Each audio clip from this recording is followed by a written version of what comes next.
میں بہترین دعا آپ کو بتاتا ہوں جو اولیاء کاملین کی سب سے بڑی دعا تھی۔ کیا مانگنا چاہیے زندگی میں کیا مانگنا چاہیے؟ یعنی مانگنے کے لیے ہمارے پاس بہت ساری چیزیں ہیں، کیا مانگیں؟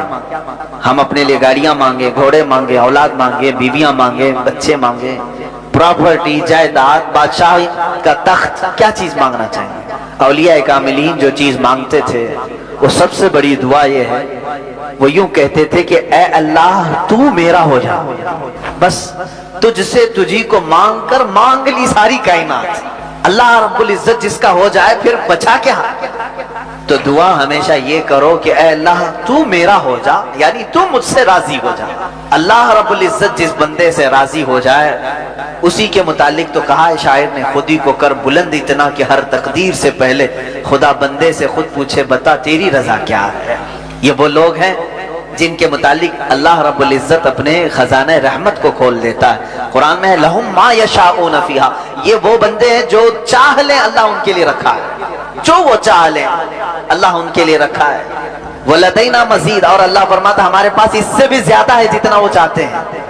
لیکن یہ اولیاء کاملین پوری زندگی اس طرح کی گزارتے رہ گئے کہ دنیا میں سے صرف اتنی چیزیں لی جتنا زندگی گزارنے کے لیے کافی تھی، باقی سب وہ مانگتے رہے اللہ ہی کو، مانگتے رہے اللہ ہی کو۔ ایک بہت ہی مقدس جماعت قیامت کے دن جنت میں جانے والوں کی تین کیٹیگریز ہوں گی۔ جنت میں جانے والوں کی تین جماعتیں بخشے جا چکے ہیں، حساب کتاب ہو چکا ہے، جنت کا فرمان آ چکا ہے۔ ایک جماعت ایسی ہوگی اللہ تعالیٰ ان سے فرماتا ہے اے میرے بندو تم پر جنت ہو گئی، تمہیں جنت میں بھیجا جا رہا ہے، تم عبادتوں میں پورے کمپلیٹ تھے، بتاؤ کیوں عبادت کرتے تھے، جنت تک کیسے پہنچ گئے؟ وہ کہتے ہیں اے اللہ ہمیں جنت کی نعمتیں جب سے ہم نے سنا تھا بڑا لگاؤ تھا کہ اس جنت میں جائیں۔ یہ بھی مومن کی شان ہے، جنت میں جانے کی خواہش رکھنا چاہیے۔ جنت تیری بڑی حسین و جمیل ہے، ہم نے قرآن میں پڑھا، حدیث میں پڑھا، اس لیے اس میں داخل ہونے کے لیے خوب جستجو کرتے تھے، کوئی نماز نہ چھوٹنے پائے، ہر گناہ سے بچتے رہے۔ اللہ تعالیٰ فرماتا ہے ٹھیک ہے تم نے اچھا کیا اور تمہارے لیے جنت ہو گئی، جس کی طلب میں پوری زندگی محنت کرتے تھے وہ چیز تمہیں مل گئی۔ ایک جماعت گئی جنت میں، دوسری جماعت ہے ان سے پوچھا رب تعالیٰ نے تم کیوں عبادت کرتے تھے؟ وہ کہتے مولا تیری دوزخ سے ڈر بہت لگتا تھا، ہم نے جب قرآن میں پڑھا یا حدیث سے سنا کہ دوزخ کے عذابات اتنے سخت ترین ہیں کہ اس کو بندہ نہیں سنبھال سکتا، تو ہمیں ڈر بہت لگتا تھا، اس ڈر کی وجہ سے ہم عبادتوں کی پابندی کرتے تھے اور کوئی گناہ ہونے نہیں دیتے تھے، نیکیاں کرتے رہے۔ اللہ تعالیٰ فرماتا ہے جاؤ میرے بندے، جہنم کے خوف سے تو تم عبادت گزار تو رہے، تمہارے لیے بھی جنت ہے۔ تیسری ایک جماعت تھی مخلصین کی جماعت، ان سے رب تعالیٰ فرماتا ہے تم کیوں عبادت کرتے تھے؟ تمہارے لیے بھی جنت کا پروانہ آج سنا دیا گیا، تم کیوں عبادت کرتے ہیں؟ وہ کہتے ہیں اے مولا ہمیں نہ جنت کی خواہش تھی اور نہ ہمیں دوزخ کے متعلق کوئی فکر تھی، ہم تو صرف اس لیے عبادت کرتے تھے کہ تو ہم سے راضی ہو جا، ہم تجھ کو چاہتے تھے، تیرا فرمان تھا اور ہم اس پر عمل کرتے، بس ہم جنت کی طلب میں یا دوزخ کے خوف سے نہیں، اے اللہ ہم خالص تیرے لیے کرتے تھے۔ رب تعالیٰ فرماتا ہے کہ اے بندو میں تم سے راضی ہو گیا، جاؤ جنت میں، لیکن وہ جنت میں نہیں جا رہے ہوں گے۔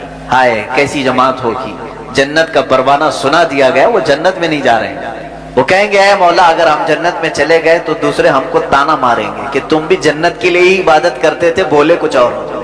رب تبارک و تعالیٰ فرماتا ہے میرے بندو میں تم سے راضی ہو گیا، تم میری رضا کے لیے کرتے تھے، میں راضی ہو گیا اور بدلے میں تمہیں جنت مل رہی ہے۔ وہ کہتے مولا بدلہ نہیں چاہیے، بس تو راضی ہو جا، بدلہ نہیں چاہیے، تو راضی ہو جا۔ یہاں تک کہ روایات میں آتا ہے کہ فرشتوں کو حکم ہوگا ان کو بیڑیاں ڈالو اور جنت میں لے جاؤ، ان کو کھینچ کر کے جنت میں لے جاؤ۔ یہ وہ بندے ہیں جو اللہ سے اگر کچھ مانگتے تھے تو اللہ ہی کو مانگتے تھے، تو ہمارا ہو جا۔ میرے عزیزو آج کے اس آیت کریمہ سے بھی یہی سیکھو کہ مانگنے کے لیے ہزاروں چیزیں تمہارے پاس ہیں، عقل مند بندہ وہ ہے جو اللہ سے اللہ ہی کو مانگ لے، اے اللہ تو میرا ہو جا۔ اور ہم نے بزرگان دین کی زندگیوں میں دیکھا ہے، بلکہ حدیث آپ کو میں بتا دوں، اللہ کے حبیب صلی اللہ تعالیٰ علیہ وسلم نے ارشاد فرمایا من کان للہ کان اللہ لہ، جو اللہ کا ہو گیا اللہ اس کا ہو گیا۔ یہاں تک کہ حدیث قدسی ہے، یہ حدیث قدسی کہتے ہیں فرمان اللہ کا ہے، زبان نبی کونین کی ہے صلی اللہ علیہ وسلم۔ حضور صلی اللہ علیہ وسلم نے بیان کیا، لیکن وہ کلمے اللہ کے۔ اس حدیث قدسی میں اللہ فرماتا ہے ایک بندہ مجھ سے قریب ہوتا ہے، قریب ہوتا ہے، اتنا قریب ہوتا ہے کہ میں اس کا ہاتھ بن جاتا ہوں جس سے وہ پکڑتا ہے۔ کون کہہ رہا ہے؟ اللہ عز و جل۔ رب تعالیٰ فرماتا ہے میں اس کی زبان بن جاتا ہوں جس سے وہ بولتا ہے، میں اس کے کان بن جاتا ہوں جس سے وہ سنتا ہے۔ اللہ تبارک و تعالیٰ یہ ارشاد فرما رہا ہے یہ حدیث قدسی میں۔ تو بندہ اپنے آپ کو اتنا قریب کرتا ہے، اتنا قریب کرتا ہے کہ اللہ رب العزت اس کے اعمال کو اپنا عمل فرما رہا ہے۔ بدر کے وہ صحابہ جب تیر چلا رہے تھے اور کفار و مشرکین کو تہس نہس کر رہے تھے، بعد میں آیتیں نازل ہوئی۔ حضور پاک صلی اللہ تعالیٰ علیہ وسلم جب کسی صحابی سے کہتے کچھ چاہیے، کچھ مانگنا ہے، تو ان کا سلیقہ بھی تو دیکھو میرے عزیزوں۔ تمہیں اگر آپشن دے دیا جائے تو جلدی سے کیا مانگو؟ ہر ایک کے اپنے مسئلے ہیں، ہر ایک کے مسئلے، جو جس مسئلے میں الجھا ہوا ہے وہی مانگ لے گا۔ ارے نوکری نہیں لگتی، 2 سال سے بھٹک رہا ہوں، نوکری مل جائے۔ کسی کو چھوکری نہیں ملتی، وہ مانگ رہا ہے، یا جو چاہیے وہ نہیں ملتی، وہ مانگ رہا ہے۔ اسی میں ساری دنیا تمہاری، سارے عقل اسی کے اندر، دنیا مانگنے کے لیے۔ اور 4 دن کی عیاشی، اس کے بعد پھر پرانی ہو جاتی ہے۔ جس چیز کی بیس دنیاوی محبت پر ہوتی ہے، یاد رکھنا وہ بہت جلدی پرانی ہوتی، اس سے محبت بھی قائم نہیں رہ پاتی۔ اور جس چیز کی ابتدا اللہ کی رضا پر ہوتی ہے وہ دنیا میں بھی سلامت رہتی ہے، آخرت میں بھی سلامت رہتی، وہ اللہ محفوظ رکھتا ہے۔ اور صحابہ کیا مانگتے تھے؟ ایک صحابی رات کو حضور صلی اللہ علیہ وسلم کی بارگاہ میں تہجد کے وقت وضو کرا رہے ہیں۔ حضور نے خوش ہو کر کے پوچھا کہ کچھ مانگنا ہے تمہیں، کچھ چاہیے؟ آپ سوچو، مالک جنت جب یہ پوچھ رہا ہو کچھ چاہیے تمہیں، کچھ مانگنا ہے، صحابی رسول نے کیا کہا؟ یا رسول اللہ، اتنا چاہتا ہوں کہ جنت میں آپ کا ہم نشین بن جاؤ، آپ چاہیے بس، آپ کا ساتھ آپ ہو بس میرے لیے۔ حضور نے فرمایا وضو کرتے ہوئے، اب غیر ذالک، اس کے علاوہ بھی کچھ اور چاہیے؟ یہ کون کہتا ہے جو پہلا دے چکا ہو تبھی دوسرا پوچھتا ہے؟ مرشد گرامی حضور تاج الشریعہ رحمت اللہ علیہ نے اسی لیے فرمایا نبی مختار کل ہیں، جسے جو چاہے بھری جنت ہبا کر دیں۔ نبی مختار کل ہیں، جسے جو چاہے عطا کر۔ ارے وہ رسول پاک صلی اللہ تعالیٰ علیہ وسلم کی بارگاہ میں سچ کہا ہے میرے مرشد نے، وہ دم میں جو چاہے جسے چاہے فرما روا کرتے ہیں۔ حضور پاک صلی اللہ تعالیٰ علیہ وسلم کی بارگاہ کے متعلق یہ کہا، سنو، حضور نے دوسری بار کہا کچھ اور چاہیے؟ اس صحابی نے اب یہ سوچنا تھا کہ ایک چیز تو مانگا اور حضور نے دیا ہوگا، اب دوسرا بھی کچھ مانگ لوں، دوسرا کچھ اور، ماں باپ، رشتہ دار، بیوی، بچے، ان کے لیے بھی کچھ مانگ لوں۔ نہیں، وہ صحابی ہیں، انہوں نے کہا یا رسول اللہ دوسری بار آپ آپشن دے رہے، پھر میں یہ چاہتا ہوں کہ جنت میں آپ کا ساتھ چاہیے۔ حضور نے فرمایا اب غیر ذالک، اس کے علاوہ اور بھی کچھ چاہیے؟ یہاں دینے پر وہ نبی مختار اپنی جھولیاں پھیلائے ہوئے ہیں، لب واہ ہیں، آنکھیں ہیں بند، پھیلی ہیں جھولیاں، کتنے مزے کی بھیک تیرے پاک در کی ہے، مانگیں گے مانگے جائیں گے، منہ مانگی پائیں گے، سرکار میں نہ لا ہے نہ حاجت اگر کی ہے۔ شعر سمجھ میں آیا؟ یہ اعلیٰ حضرت کا شعر ہے، مانگیں گے مانگے جائیں گے، منہ مانگی پائیں گے، جتنا مانگو گے سب پاؤ گے، سرکار میں نہ لا ہے نہ حاجت اگر کی ہے۔ اس کا مطلب کیا ہے؟ لا کا مطلب عربی میں نہیں، نہیں، میں نہیں دوں گا، اس کو کیا کہتے ہیں؟ لا۔ لا حضور کی عادت ہے ہی نہیں لا کہنا، کبھی حضور لا نہیں کہتے، نہیں دوں گا، یہ نہیں دوں گا۔ اور اگر اعلیٰ حضرت بھی کیسے اللہ فرماتا، اور جنہوں نے کہا اے ہمارے رب ہمیں دنیا میں بھی اچھائیاں دے دے اور آخرت میں بھی اچھائیاں دے دے، رب فرماتا ہے، اور جنہوں نے یہ کہا اے اللہ ہم کو عذاب دوزخ سے بچا لے، رب فرماتا ہے یہ وہی لوگ ہیں جنہوں نے حقیقت میں حصہ حاصل کر لیا، آخرت بھی مانگ لیا، دنیا بھی مانگ لیا۔ دعا میں ہمیشہ یہی کیا کرو کہ اللہ ہماری آخرت اچھی کر۔ یہاں مانگ کر کے کتنا لے لو گے؟ کتنا لے لو گے؟ کتنے دن تک؟ چلو آج آپ نے صحت مانگی، اے اللہ مجھے صحت عطا کر، طبیعت اچھی رکھ، اچھی بات ہے، لیکن کتنے دن تک رہو گے؟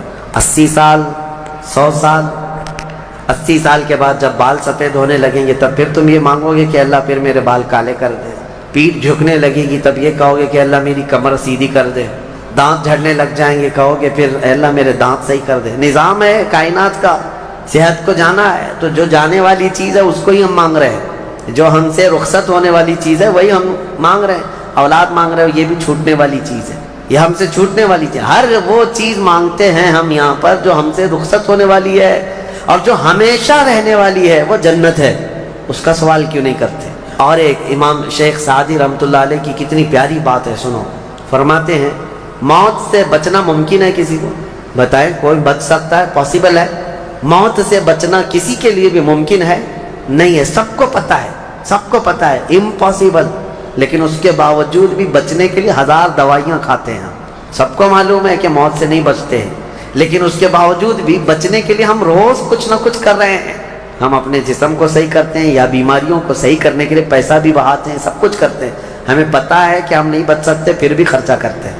شیخ سعدی کی سوچ دیکھو، فرماتے ہیں اور انسان کو یہ پتہ ہے کہ جہنم سے بچنا ممکن ہے، موت سے بچنا تو ممکن نہیں، لیکن دوزخ سے بچنا ممکن ہے. کیا سب کے اوپر کمپلسری ہے جہنم میں جانا؟ نہیں. تو جس سے بچنا ممکن ہے اس کے لیے کوشش بھی نہیں کرتا، اور جس سے بچنا ممکن ہی نہیں اس کے لیے روز کوشش کرتا ہے. یہ کیسی سوچ ہے انسان کی؟ موت سے نہیں بچ سکتے، کوشش ٹھیک ہے تم دوائیاں کرتے رہو، لیکن کوشش یہ کرو کہ اللہ مجھے دوزخ سے بچا لے، مجھے آخرت کے عذاب سے بچا لے. میرے عزیزوں، ہمارا سارا نظام اسلام کا آخرت پر ٹکا ہوا ہے. اسی لیے رب تعالیٰ نے فرمایا من کان یرید حرث الآخرۃ نزید لہ فی حرثہ. ایک بات میں آپ کو بتا دوں، اگر اسلام سے آخرت کا کانسیپٹ نکال دیا جائے تو پورا دین کھوکھلا ہو جائے گا. یعنی پھر کس چیز کے لیے کر رہے ہو تم؟ نماز کیوں پڑھ رہے ہو؟ چوری سے کیوں بچتے ہو؟ شراب کیوں نہیں پیتے؟ ہر چیز کا تعلق تمہارا آخرت سے جڑا ہوا ہے، آخرت سے. کیوں؟ حساب ہوگا، پوچھا جائے گا. میری نمازیں بھی پوچھی جائیں گی، روزے بھی پوچھے جائیں گے. ہر چیز آخرت کے خوف سے ہم دنیا میں عمل کر رہے ہیں، اور اگر آخرت کا کانسیپٹ ختم ہو گیا تو وہی درندوں کی طرح سے ناچتے گھومتے رہیں گے. جیسے دوسری قوموں کو دیکھ رہے ہیں، ان کے ہاں کوئی تصور ہی نہیں آخرت کا. ان کا تو یہ ہے کہ اچھے کام کرو گے تو دوسرے جنم میں اچھا بن کے پیدا ہو جاؤ گے، برے کام کرو گے تو دوسرے جنم میں کتا بلی بن کے پیدا ہو جاؤ گے. بس اتنا ہی ہے، اس سے زیادہ نہیں ہے. پھر بھی کچھ لوگوں کے ہاں ہے سورگ اور نرگ کا، لیکن وہ بھی اتنا یقینی نہیں ہے، اتنا یقینی نہیں ہے جتنا تمہارے لیے ذہن میں یقینی جنت اور دوزخ کا تصور ہے. یہ دوسروں کے ہاں نہیں ہے. اسی لیے میرے عزیزو، آخرت کے تصور کو اتنا مضبوط بٹھاؤ، اتنا مضبوط بٹھاؤ. مجھے ایک بات یاد آتی ہے کہ ہمارے ایک بزرگ تھے، میرے بڑے دادا، اللہ ان کی تربت پر رحم فرمائے. پورے علاقے میں لوگ اس بات کے شاہد ہیں، جب بھی کوئی کچھ غلط کام کرتا یا چھوٹی بہت بھی چیز ہلکی نظر آتی ان کو، تو ڈانٹنے کے لیے سب سے پہلا جو جملہ وہ کہتے تھے وہ یہی کہتے تھے، کیا تجھے آخرت کا خوف نہیں ہے؟ آخرت سے نہیں ڈرتا؟ یہ ایک جملہ اکثر ہر کام پر، نماز کے سلسلے میں ہو یا کسی کو کہیں پر گپے لگاتے بیٹھے ہوئے دیکھتے